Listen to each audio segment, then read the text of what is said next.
सुख होस् वा दुःख, सम्मानदेखि उपहारसम्म प्राय सबै कार्यमा फूलको प्रयोग र माग बढ्दै जाँदा पछिल्लो समय राजधानी काठमाडौँमा फूलको व्यावसायिक खेती फस्टाउँदै मात्र गएको छैन, आम्दानीको भरपर्दो स्रोत पनि बन्दै गइरहेको छ। नागार्जुन नगरपालिका 8 घट्टे खोला रामकोटमा झण्डै 50-60 रोपनी जग्गा क्षेत्रफलमा अञ्जना आचार्य र पाण्डव श्रेष्ठले संयुक्त रूपमा गरेको यो लोभलाग्दो व्यावसायिक फूलखेती। श्रेष्ठ र आचार्यको संयुक्त पार्टनरसिपमा 2069 सालबाट एएस मल्टिपर्पोज एग्रो फार्म प्राली दर्ता गरी झण्डै 10 वर्षदेखि गर्दै आइरहेको व्यावसायिक फूलखेतीले नेपालमा केही हुँदैन भन्दै विदेशीहरूका लागि स्वदेशमै मेहनत गर्ने हो भने महिनाकै लाखौँ आम्दानी गर्न सकिन्छ भन्ने भरपर्दो स्रोत मात्र बनेको छैन, गतिलो उदाहरण पनि बनेको छ यो रामकोटको व्यावसायिक फूलखेती। कहिले अरूको लुगा सिलाएर सिलाइ बुनाइ त कहिले स्कुलमा पढाएर शिक्षण पेसा गर्दै आएकी अञ्जना आचार्य अरूको जागिरबाट आजित भएपछि अरूको काम गर्नुभन्दा आफ्नै केही काम गरौँ भन्ने र विदेश जानुभन्दा स्वदेशमा केही गर्न सकिन्छ भन्ने सोचले अघि बढ्दै जाँदा पाण्डव श्रेष्ठसँगको पार्टनरसिपमा व्यावसायिक फूलखेतीमा होमिएकी हुन्। कृषिकै अरू क्षेत्रमा पनि प्रतिस्पर्धा, थोरै लगानी र धेरै आम्दानी गर्न सकिन्छ भन्ने सोचले पुष्प व्यवसायी क्षेत्रमा लागेको एएस मल्टिपर्पोज एग्रो फार्म प्रालीका सञ्चालिका अञ्जना बताउँछिन्। उनी भन्छिन्, बजारको कुनै समस्या छैन। लकडाउनपछि अन्य फार्महरूको उत्पादन घटेको र माग बढेका कारण माग अनुरूप उत्पादन छैन, तर बजार राम्रो रहेको छ। नमस्ते, मेरो नाम अञ्जना आचार्य। म चाहिँ एएस मल्टिपर्पोज एग्रो फार्म प्रालीको चाहिँ सञ्चालक। हामी चाहिँ विगत 10 वर्षदेखि पुष्प व्यवसायमा चाहिँ अब कट फ्लावरहरूमा गुलाब, जरबेरा, कार्नेसन, गोदावरी यस्तै अन्य फुलहरू उत्पादन गर्दै आइरहेको छु। अन्य क्षेत्रभन्दा चाहिँ यसमा कम्पिटिसन कम भएको भएर चाहिँ म चाहिँ पुष्प व्यवसायमा लागेको। अन्य क्षेत्रमा जस्तो म पहिला चाहिँ लुगा सिलाउँथेँ, स्कुलमा पढाउँथेँ, अब गर्दाखेरि चाहिँ अरूको जागिर गर्नुभन्दा आफ्नो काम गर्न चाहिँ राम्रो छ। अब विदेश जानुभन्दा बरु यहीँ केही गर्न सकिन्छ भनेर चाहिँ अब सबै सेक्टरमा हेर्दाखेरि चाहिँ अब पुष्प व्यवसाय चाहिँ अरूले गर्ने भन्दा आफूले चाहिँ सजिलोसँग गर्न सक्ने र मार्केटमा कम्पिटिसन पनि कम भएको भएर चाहिँ म पुष्प व्यवसायमा छिरेको।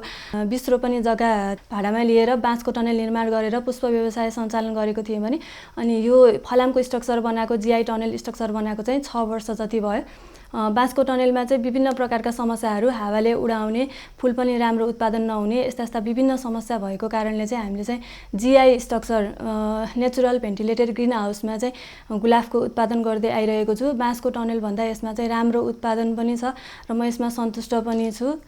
सुरुमा 10 लाख लगानीबाट सुरु गरिएको व्यावसायिक फूल खेतीमा अहिले झन्डै 3 करोड भन्दा बढी लगानी भइसकेको जानकारी दिँदै सञ्चालिका आचार्यले विभिन्न सरकारी सेवा सुविधा, सहुलियतपूर्ण कृषि कर्जा लगायतका सहयोगले फार्मलाई अझै विस्तार गर्न निकै सहयोगी भएको भन्दै बागमती प्रदेश सरकार कृषि तथा पशुपन्छी विकास मन्त्रालय अन्तर्गत कृषि विकास निर्देशनालयबाट एकीकृत मोडल कृषि फार्म सञ्चालन कार्यक्रम अन्तर्गत 50% को साझेदारीमा प्राप्त 25 लाख अनुदानबाट 38 वटा बाँसको टनेल निर्माण र 30 वटा पोलिस हाउस निर्माण गरी फार्मलाई थप विस्तार गरिएको र यसअघि पनि फार्मले फ्यान मार्फत टनेल निर्माण र कृषि ज्ञान केन्द्र ललितपुरबाट पनि 5 लाख रुपैयाँ अनुदान सहयोग पाएको जानकारी दिनुभयो।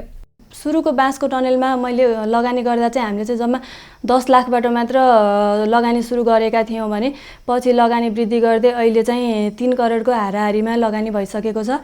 अनि यो चाहिँ अब यसमा चाहिँ कस्तो छ भने विभिन्न सरकारका निकायहरूबाट सहयोग पनि प्राप्त गरेको छु। अनि ब्याङ्कबाट सहुलियत कृषि लोन यसले पनि मलाई धेरै नै सहयोग गरेको छ काम गर्नको लागि।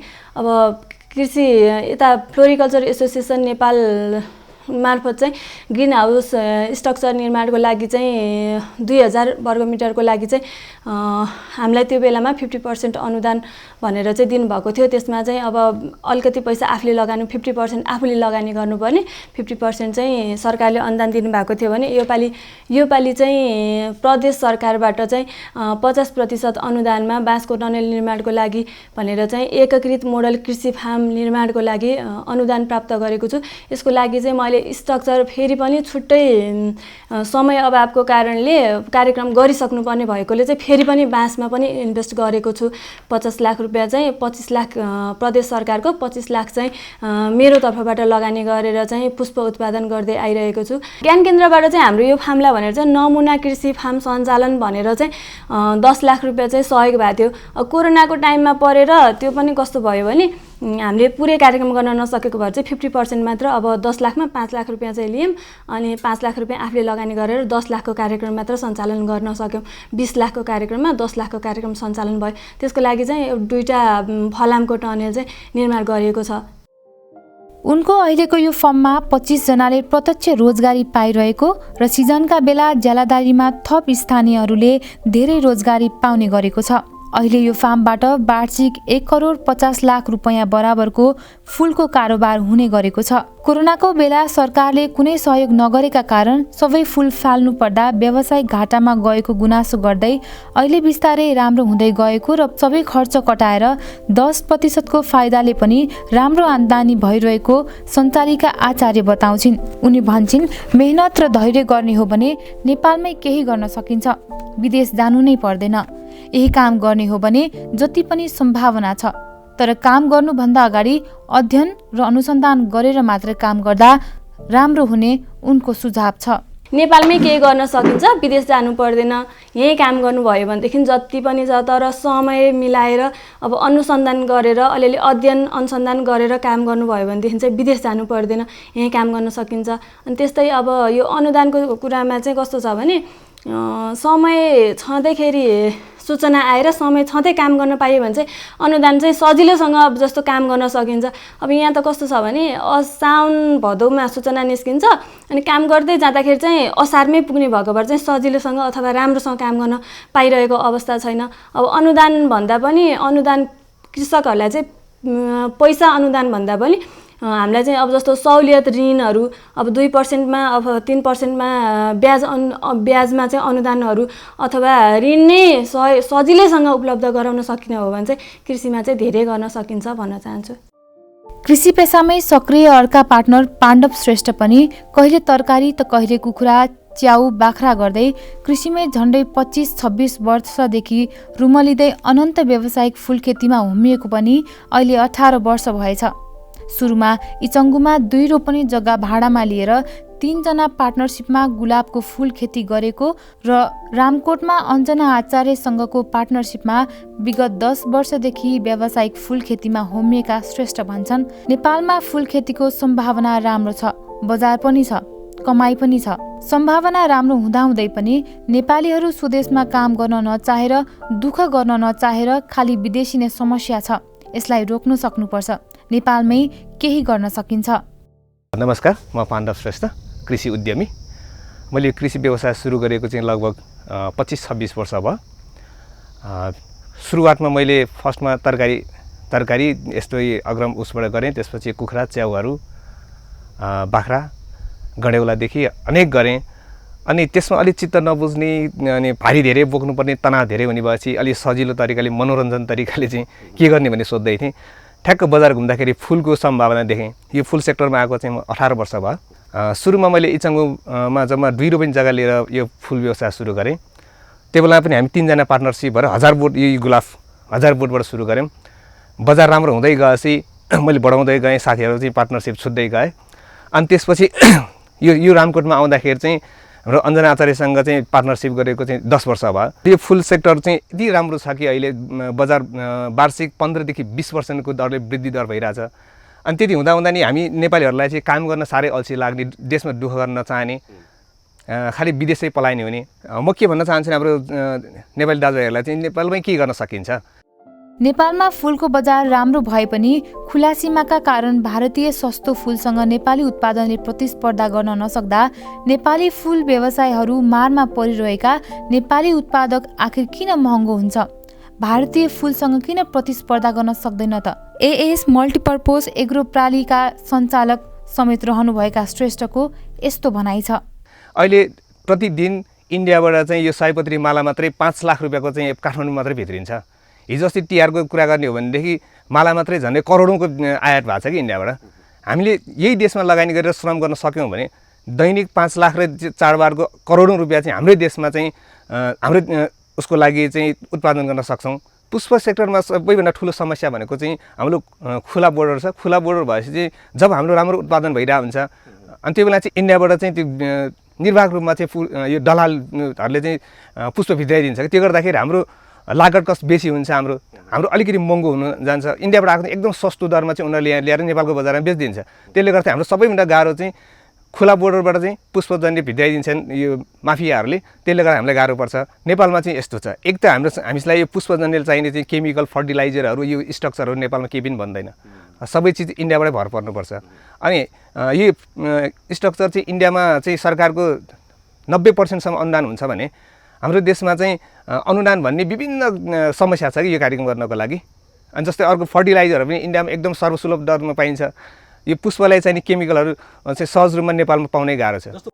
20 रोपनी जग्गा भाडामा लिएर सुरु गरिएको फार्म अहिले 60 रोपनी क्षेत्रफलमा विस्तार भइसकेको छ। 60 रोपनी मध्ये 25 रोपनीमा हाइटेक टनेल निर्माण र बाँकीमा बाँस र फलामको टनेल निर्माण भएको छ। थोपाया सिँचाइ प्रविधि सहित उक्त फार्ममा गुलाब, जरबेरा, कार्नेसन सहित गुलाबको 70,000 र जरबेरा र कार्नेसन गरी 50,000 बिरुवा समेत रहेका छन्। टोटल हाम्रो 60 रोपनी एरिया पुगेको छ। यो 60 रोपनी मध्येमा चाहिँ 25 रोपनीमा चाहिँ हाम्रो यो हाइटेक टनेल छ, टप भेन्टिलेटर, अनि अरू चाहिँ सबै बाँसका र फलामका छन्। अहिले हामीसँग गुलाबको मात्रै झन्डै 70,000 जति बिरुवा छ। जरबेरा र कार्नेसन गर्दै 50-60,000 बिरुवा छ। वार्षिक हाम्रो टर्नओभर चाहिँ 1,50,00,000 चाहिँ कारोबार हुन्छ। त्यसमा चाहिँ 10 देखि 20% चाहिँ हाम्रो नाफा बस्छ। अनि हामीले यहाँ कर्मचारी चाहिँ त्यही 25-30 जनालाई रेगुलर रोजगारी दिइरहेछौँ भने सिजनमा उसमा चाहिँ हामीले यहीँ गाउँका दिदीबहिनीलाई चाहिँ ज्यालादारीमै रोजगार दिइरहेछौँ। गत आर्थिक वर्षको कार्यक्रममा चाहिँ एग्रिड मोडल फार्म भनेर हामीले प्रदेश सरकारबाट 25 लाख रुपियाँ अनुदान पाएको थियौँ। त्योभन्दा 2 वर्ष अगाडिको चाहिँ हाम्रो कृषि ज्ञान केन्द्रबाट चाहिँ मोडल फार्म भनेर 10 लाखको कार्यक्रम सम्झौता भएकोमा कोभिडको कारणले गर्दाखेरि कार्यक्रम गर्न सकिएन। त्यसमा चाहिँ हामीले जम्मा 50% मात्रै 10 को 5 मात्रै लियौँ। 4-5 वर्ष अगाडि चाहिँ हाम्रो फ्लोरिकल्चर एसोसिएसनलाई नेपाल सरकारले चाहिँ कार्यक्रम दिँदाखेरि फ्लोरिकल्चरसँग सहकारी गरेर चाहिँ हामीले यही टनेल झन्डै 2000 स्क्वायर मिटर चाहिँ 65% साझेदारीमा चाहिँ हामीले यो टनेल बनाएका हौँ।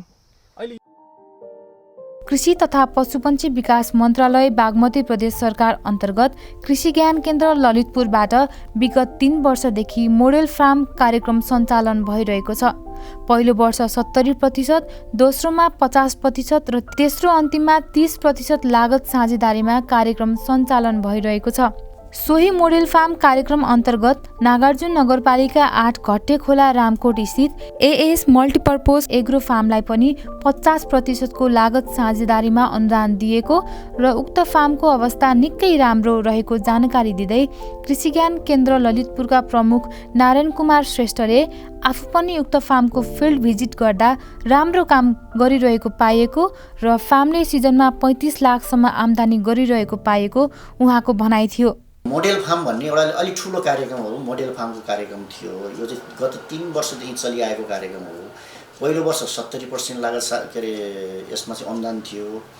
दोस्रो वर्ष आएर चाहिँ त्यसमा के अरे 50% भयो र अहिले यो तेस्रो वर्ष अन्तिम वर्ष चाहिँ 30% त्यसमा चाहिँ अनुदान थियो।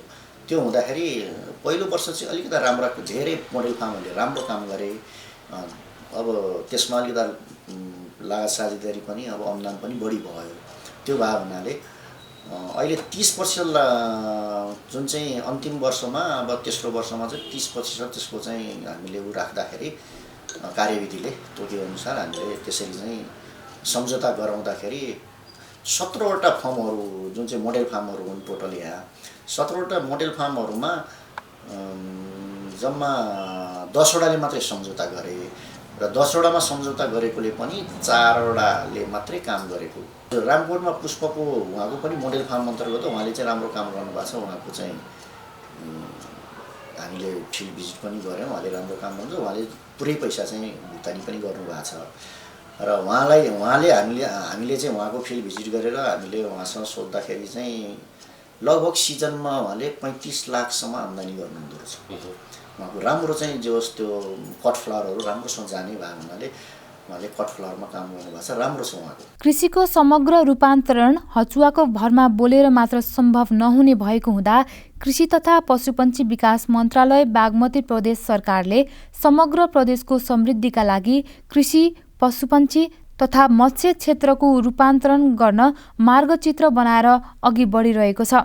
मार्गचित्रले देखाएको बाटोमा अघि बढ्न आइपर्ने समस्या समाधान गर्न कृषि विकास ऐन, पोल्ट्री विकास बोर्ड गठन गरी राजपत्रमा प्रकाशनको तयारी अवस्थामा रहेको जानकारी दिँदै कृषि तथा पशुपन्छी विकास मन्त्रालयका सचिव डाक्टर शरण कुमार पाण्डेले किसानलाई चाहिने रासायनिक मलमा अध्ययन, प्राङ्गारिक मलमा प्रोत्साहन कार्यक्रम, उन्नत बिउ बिजन प्रोत्साहन कार्यक्रम, सुशासन प्रवर्धन लगायतका कार्यहरू गरिरहँदा पनि मन्त्रालयले समयमा किन काम गर्न सकिरहेको छैन त, त्यसको समेत कारण पत्ता लगाई कर्मचारीलाई करारमा भर्ना गरेर भए पनि अघि बढिरहेको जानकारी दिँदै अनुदानमा देखिएको व्यथिति र दुरुपयोगलाई रोक्दै बिउ पुँजी जस्ता कार्यक्रमहरू सञ्चालनको तयारी भइरहेको जानकारी दिनुभयो। प्रतिबद्धता नै गरेर काम गर्ने निकायहरूमा यस मन्त्रालयमा पनि अघि बढेका भन्दै सचिव पाण्डेले रचनात्मक भूमिका निर्वाह गरेर कृषि क्षेत्रमा देखिएका समस्या पत्ता लगाई समाधान गर्न सबैले हातोमालो गर्ने हो भने कृषिबाटै समृद्धि आउने उहाँको विश्वास थियो। कृषि तथा पशुपन्छी विकास मन्त्रालयले केही नयाँ काम गरौँ र नयाँ काम भनेको के अर्थमा भने हामीले खास गरी कृषिको रूपान्तरणलाई हामीले मुख्य मूल मुद्दा बनाएर त्योसँग सम्बन्धित भएर कार्यक्रमहरू तर्जुमा गऱ्यौँ। हामीलाई के लाग्यो भने यो रूपान्तरण गर्ने विषय हचुवा भरमा बोलेर अगाडि बढ्ने विषय होइन, यसलाई एउटा प्लानिङ रूपमा जानुपर्छ भन्ने हिसाबले हामीले आफ्नै चाहिँ मन्त्रालयकै टिम बसेर हामीले यो मार्गचित्र, खास गरी यो कृषि तथा पशुपन्छी क्षेत्र र मत्स्य क्षेत्रको रूपान्तरणको मार्गचित्र हामीले बनायौँ र हामी त्यो एउटा त्यसलाई गाइडलाइन मानेर त्यसलाई लिएर अगाडि बढ्ने प्रण पनि गऱ्यौँ र त्यसलाई हामी सार्वजनिक पनि गऱ्यौँ र हामीले त्यो सार्वजनिक गर्ने क्रममा हामी के भने हामीले मार्गचित्र बनायौँ। मार्गचित्र बनाएका विषयहरू हामी त्यसलाई कार्य सम्पादनमा ढाल्छौँ र त्यसका प्रगतिहरू पनि हामी भन्छौँ भन्यो। त्यसलाई हामीले मूल चाहिँ ती विषयहरू जुन बुदागत रूपमा चाहिँ कोरिएका मार्गचित्र छन् त्यसलाई लिएर हामी अगाडि बढ्यौँ। यसमा हामीले के गर्यौँ भने मेजर 3-4 कुराहरूमा हामीले त्यहाँ फोकस गर्यौँ। एउटा, हामीले काम गर्नको लागि, खास गरी सरकारी निकायबाट काम गर्नको लागि हामीलाई चाहिने नियमहरू, लिगल इन्स्ट्रुमेन्टहरू आवश्यक पर्छ भन्यौँ। हामीले बनाउने मापदण्ड, कार्यविधि र हामीले त्यहाँ के पनि देख्यौँ भने हामीले 2वटा एनहरूलाई मूल मुद्दाको रूपमा उठायौँ। एउटा कृषि एन, कृषि विकास एन हामीलाई जरुरी छ, किनभने एन नभइकन हामीले काम अगाडि बढाउन सक्दैन भन्ने कुराहरू गऱ्यौँ। अर्को, पोल्ट्री विकास बोर्ड पनि गठन गरेर पोल्ट्री सेक्टर, बागमती प्रदेशमा पोल्ट्रीको जुन अवस्था छ त्यसलाई त्यो एउटा आत्मनिर्भर भएको क्षेत्र पनि हो, यसलाई चाहिँ अझ सशक्त बनाउनको लागि यसमा चाहिँ पोल्ट्री सेक्टरका व्यवसायहरूलाई चाहिँ अझ यो क्षेत्रमा लाग्न प्रेरित गर्नको लागि हामीले पोल्ट्री विकास बोर्ड गठन गर्ने कुराहरू लेख्यौँ। तर त्यो कुरा अहिले आएर हामीले त्यसलाई चाहिँ अन्तिम रूप पनि दिइसकेको अवस्था छ र मन्त्री परिषदबाट त्यो अध्यादेशहरू पनि स्वीकृत भएर त्यो प्रमाणीकरणको चरणमा अवस्था पुगेको छ। हामीले त्यहाँ लेख्यौँ र गऱ्यौँ। हामीले सँगसँगै के गर्यौँ भने हामीलाई चाहिने, किसानलाई चाहिने इनपुट्सहरू के हुन्, हामीले मलका कुरा गऱ्यौँ। मलको व्यवस्थापन गर्ने कुरा, रासायनिक मल ल्याउने कुराहरूमा त हामीले कसरी उत्पादन गर्ने भन्ने कुरामा हामीले अध्ययन गराइरहेका छौँ। त्यो विषय, खरिद गर्ने विषय हाम्रो प्रदेश सरकारको मातहतभित्र नपरेको कारणले गर्दाखेरि त्यसमा हामीले धेरै काम गर्न सक्छौँ। तर हामीले त्यसको चाहिँ त्यो सँगसँगै प्राङ्गारिक मलहरू हामीले लैजानुपर्छ। प्राङ्गारिक मलमा पनि किसानहरूलाई चाहिँ प्रयोग गर्नलाई चाहिँ प्रोत्साहन गर्नुपर्छ भन्ने हिसाबले हामीले प्राङ्गारिक मलमा प्रोत्साहन कार्यक्रमहरू निकाल्यौँ। त्यसमा हामीले काम गरेका छौँ। उन्नत बिउ बिजनको कार्यक्रमहरूमा हामीले उन्नत बिउ जो उत्पादन गरेकोलाई त्यसलाई प्रोत्साहन गर्ने अनि प्रति केजी 20 रुपियाँ दिने गरी हामीले त्यहाँ कार्यक्रम राख्यौँ। ती कुराहरू हामीले सुशासन प्रवर्धन, यस क्षेत्रभित्र सुशासन प्रवर्धन गर्ने कुराहरू गऱ्यौँ। त्यति मात्र होइन, हामीले के भन्यौँ, बारम्बार हामीले काम गर्न सकेनौँ। प्रदेश मन्त्रालयले, कृषि मन्त्रालयले काम गर्न सकेन, किन भन्यो भने हामीसँग कर्मचारी छैन भन्ने हिसाबले त्यो बारम्बार भन्दाखेरि हामीले मार्गचित्रमा लेख्यौँ र हामीले त्यो कर्मचारीहरू, हामीलाई आवश्यक पर्ने कर्मचारी करारमा भर्ना गऱ्यौँ। अहिले 63 जना चाहिँ कर्मचारीहरू हामीले नियुक्ति दिएर नै विभिन्न जिल्लाहरूमा कार्यरत हुनुहुन्छ। भनेपछि हामीले जे कुरामा समस्या छ त्यो पहिला समस्या पहिचान गर्ने र त्यो समस्यालाई समाधान गर्ने चाहिँ गरी हामीले काम गरेका छौँ र हामीले समग्र रूपमा कृषिको रूपान्तरण गर्ने कुराहरू जुन मार्गचित्रमा उल्लेख भएका छन्, दुधमा हामीले अनुदान दिने कुरा, प्रति लिटर चाहिँ 2 रुपियाँ हामीले दिइरहेको छौँ, त्यसलाई निरन्तरता दिने कुराहरू हामीले गरेका छौँ। उत्पादनको आधारमा दिने कुराहरू, अहिले लसुन प्याजमा पनि हामी उत्पादन आधारमा दिने कुराहरू गरेका छौँ। कसैलाई शीत कोल्ड च्याम्बर आवश्यक पर्यो भने 5 बिघामा चाहिँ जसले 5 बिघा तरकारी खेती गर्नुहुन्छ, सामूहिक रूपमा गर्नुहुन्छ, व्यक्ति गर्नुहुन्छ, हामी कोल्ड च्याम्बर बनाइन्छौँ। हामी झन्झटिलो जुन प्रोसेस छ त्यसलाई हामी न्यूनीकरण गर्छौँ भन्ने कुराहरू हामीले त्यहाँ सँगसँगै लिएर चाहिँ गयौँ। भनेपछि यावत रूपमा हामीले अहिले नयाँ खाले हामीले अनुदानको विषयहरू चाहिँ गम्भीर रूपमा उठायौँ। हामीले जहाँ अनुदानमा व्यतीत भयो, अनुदान दुरुपयोग भन्ने कुराहरू हामीले आयो। अब अनुदान उठाउँ हामीले बिउ पुँजी भनेर हामीले करेक्सन गर्यौँ, किनभने हामीले गुनासो जुन आउँछ गुनासोलाई पनि सम्बोधन गर्ने गरी हामीले काम गरेका छौँ। यो भनेको जवाफदेहिता हो, सुशासन हो। त्यो प्रवर्धन गर्ने कुरामा खास गरी कृषि तथा पशुपन्छी विकास मन्त्रालयले हर सम्भव प्रयास गरेको छ र हामीले बुदावत रूपमा नै कमिटमेन्ट गरेर नै हामीले काम गरेको अवस्था छ। मलाई लाग्छ यसरी कमिटमेन्ट गरेर काम गर्ने थोरै संस्थाहरूमा हामीले यो मन्त्रालयले काम गरेको अवस्था छ। यसबाट म किसानहरूलाई पनि के आह्वान गर्न चाहन्छु, सरकारवालाले के गर्न चाहन्छु भने हामीले रचनात्मक रूपमा भूमिका निर्वाह गरेर यो कृषि क्षेत्रमा जुन किसिमका यावत समस्याहरू छ त्यो समस्या चाहिँ पुरा गर्नको लागि हामी मिलेर हातेमालो गर्दै अगाडि बढ्यौँ भने सम्भवतः हामीले यसबाट नै समृद्धि आउने हो। हामीले भनेका छौँ मौलिक कृषि हाम्रो पहिचान भनेर मौलिक कृषिमा हामी गइरहेका छौँ र यो कृषिबाट नै समृद्ध प्रदेश आउँछ भन्ने हिसाबले हामीले सोच बनाएका छौँ।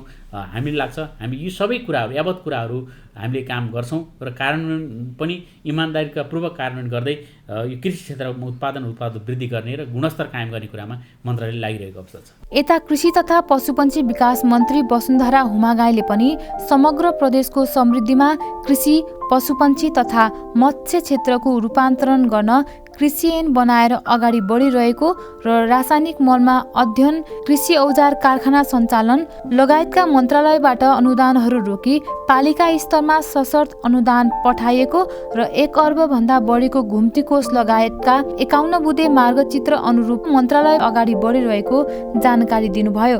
हामीसँग कति सीमा छन् बजेटका, तर हामीले अधिकांश बुँदाहरूलाई समेटेका छौँ। केही न केही जस्तै त्यहाँ सम्भावना छैन कि भनेर प्रश्न सोधेको एउटा चाहिँ रासायनिक मल कारखाना स्थापनाको कुरा पनि छ।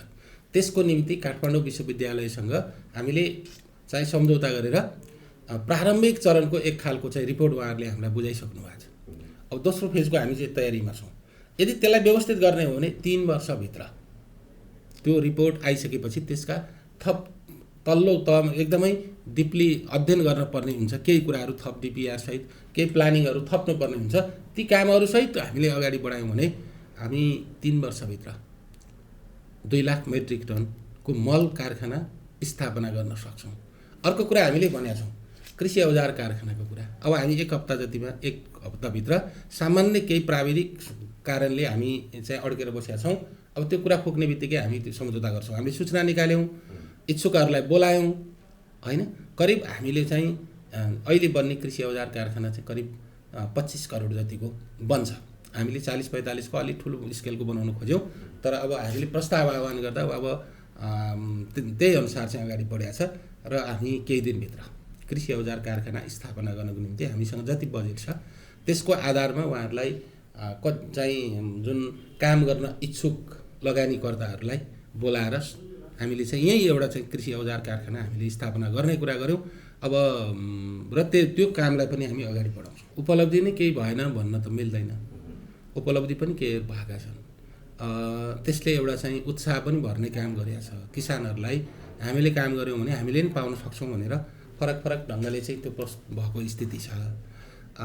अब जति हामीले सोचेको हो त्यो काम चाहिँ सामूहिक कृषि गर्ने कुरा होइन, फार्मको कुरा पनि छ, व्यक्ति निजी फार्मका कुराहरू पनि छन् होइन, कृषि पर्यटनका कुराहरू पनि छन्, यी सबै क्षेत्रहरूमा छन्। तर हामीले बजेट बनाउँदा कसैलाई लक्षित गरेर कुनै ठाउँ विशेषलाई लक्षित गरेर बजेट बनाउन थालेपछि वास्तविक सबैले प्राप्त गर्न सक्दैनन् र सबैलाई सन्तुष्टि दिन पनि सकिँदैन। त्यसकारण त्यहाँ असन्तुष्टिको एउटा चाहिँ खाडल थप पुरिनु पर्ने ठाउँमा झन् बढ्दै जाने खालको सम्भावना छ। ती सबै कुरालाई हामीले अध्ययन गरेर अनुदानका कार्यक्रम लगभग मन्त्रालयबाट गर्ने सबै कुरा हामीले चाहिँ बन्द गऱ्यौँ। हामीले केही रकमहरू सशर्त अनुदानको रूपमा पालिकामा पठाइदिएका छौँ। उहाँहरूले आफैले कार्यक्रम बनाएर गर्न पाउने गरी मागको आधारमा मलाई लाग्छ 119मा गएको छैन, करिब 80वटा जति पालिकामा गइसकेका छ। अनि त्यसपछि कृषि क्षेत्रको विकास गर्नको निम्ति गरिबी सूचाङ्कमा रहेका 10 पालिकाहरूलाई हामीले सेलेक्टेड गरेर चाहिँ केही बजेटको व्यवस्था गरेका छौँ र त्यो निर्णय गरेर हामीले अब पालिकामा पठाइदिँदैछौँ। हो, बजेट हामीले कल्पना गरेका थियौँ अलि धेरै पठाउँछौँ भन्ने थियो, तर सुरु भए पनि हामीले चाहिँ त्यो सुरु गऱ्यौँ। अब त्यसलाई कन्टिन्यू अब आउने सरकारले गर्नु पर्यो। त्यस्तै गरी सिन्धुपाल्चोकको बाढी पहिरोबाट पीडित परिवारका निम्ति हामीले केही प्याकेजको रूपमा कार्यक्रम बनाउनुपर्छ भनेर केही बजेट छ, त्यसको हामी कार्यविधि बनाएर अगाडि बढाउँछौँ र ती कामहरू पनि हामीले सँगै लान्छौँ। र यसरी हामी मन्त्रालयबाट सम्भव भएका चिजहरूलाई हामीले प्रयत्न गरेका छौँ, हामी खोजी गरेका छौँ र नयाँ थप कुराहरू गरेका छौँ। तपाईँलाई हामीले बनाएको कृषि ऐन र यी सबै चिज लागू भइसकेपछि यो मन्त्रालयले 1 अरबभन्दा बढी पैसा चाहिँ कि त्यहीबाट किसानहरूबाट हामी दिने मात्रै होइन, त्यो मन्त्रालयले दिने मात्रै होइन, त्यहाँ थप बजेट हामीले यहाँबाट कमाउँछौँ भने कि आत्मनिर्भर पनि हामीले बन्दै जाने कुरा गरेका छौँ। मैले तपाईँलाई भने घुम्ती कोषको रूपमा ऋण दिने एउटा स्थायी कोष बनाउँछ होइन, त्यो लामो समय लङ टर्म गयो भने आएको रकम पनि थप, अब जस्तै यसले थप आम्दानी गर्यो भने सरकारले पनि अब चाहिँ बजेट एलोकेट गर्दाखेरि प्लस बजेटको चाहिँ व्यवस्थापन गरिदिने कुरा गरिदिन सक्छ होइन। यसरी हामीलाई चाहिँ त्यही ढङ्गले अगाडि बढाउने कुरा हामीले गरेका छौँ। नेपालमा वार्षिक करिब 2.25 अर्ब रुपैयाँ बराबरको फूल कारोबार हुने गरेको विभिन्न तथ्याङ्कले देखाएको छ। यस क्षेत्रका विज्ञहरूका अनुसार भौगोलिक र पर्यावरणीय हिसाबले समेत फूल खेतीका लागि उपयुक्त छ। फूल खेतीको व्यावसायिक प्रवर्धन गर्न सकिए रोजगारी र गरिबी निवारणमा समेत महत्त्वपूर्ण योगदान पुग्ने उनीहरूको विश्वास छ। तर नेपालको पुष्प खेती भने अझै पनि उपेक्षित छ। तिहारका बेला भारतबाट फूल भित्र्याउने क्रम अझै रोकिएको छैन। व्यवसाय प्रवर्धनका लागि सहजीकरण नहुनु, परम्परागत खेती प्रणालीका कारण व्यावसायिकता फस्टाउन नसक्नु, व्यवसाय आफै पनि पुष्प खेतीमा लगानी गर्न हिचकिचाउनु लगायत कारणबाट अथाह सम्भावनाका बावजुद यसले उचाइ पाउन सकेको छैन। नेपाल फ्लोरिकल्चर एसोसिएसनका अनुसार नेपालमा 700 भन्दा बढी संख्यामा पुष्प व्यवसाय सञ्चालनमा रहेका छन्। यो संख्या वर्षेनी बढ्दै गएको छ। नेपालमा वार्षिक 1 अर्ब 71 करोड रुपैयाँ बराबरको फूलको कारोबार हुने एसोसिएसनको भनाइ छ। त्यसमध्ये 10 करोड रुपैयाँ बराबरको मालाको कारोबार हुन्छ। करिब 20% अर्थात् वार्षिक 10 करोड रुपैयाँ बराबरको फूल भारतबाट आयात हुन्छ। व्यवसायी र सरकारी निकाय दुवैका अनुसार पछिल्लो समय फूलखेतीमा भएको विस्तारले आयात प्रतिस्थापन हुने क्रम छ। नेपालमा फूललाई अझै पनि धार्मिक पूजाआजाको साँघुरो घेराभित्र मात्रै सीमित गरिएको छ। यसलाई व्यावसायिक रूपमा प्रवर्धन गर्न सकिए धेरैको आर्थिक स्थल बदलिन सकिन्छ। तर पुष्प खेतीको आधुनिकीकरण हुन सकेको छैन। आधुनिक र उच्च प्रविधि भित्र्याउने हो भने उत्पादन पहिलेभन्दा दोब्बर हुन सक्छ। पछिल्लो समयलाई हेर्ने हो भने यो व्यवसायले बेग्लै छलाङ मारेको देखिन्छ। त्यति मात्र होइन, अहिले पुष्प व्यवसायमा युवा पुस्ता नै आकर्षित रहेको देखिन्छ। लगभग 141 हेक्टर क्षेत्रफलमा पुष्प व्यवसाय भइरहेको छ। राम्रो कृषि बजार, कृषिमुखी लगानीकर्ता र सरकारको कृषिमुखी नीतिको राम्रो सम्मिश्रण भयो भने नेपालमा पुष्प खेती नवउदयमान आर्थिक मेरुदण्डको रूपमा स्थापित हुनेमा कुनै दुई मत छैन।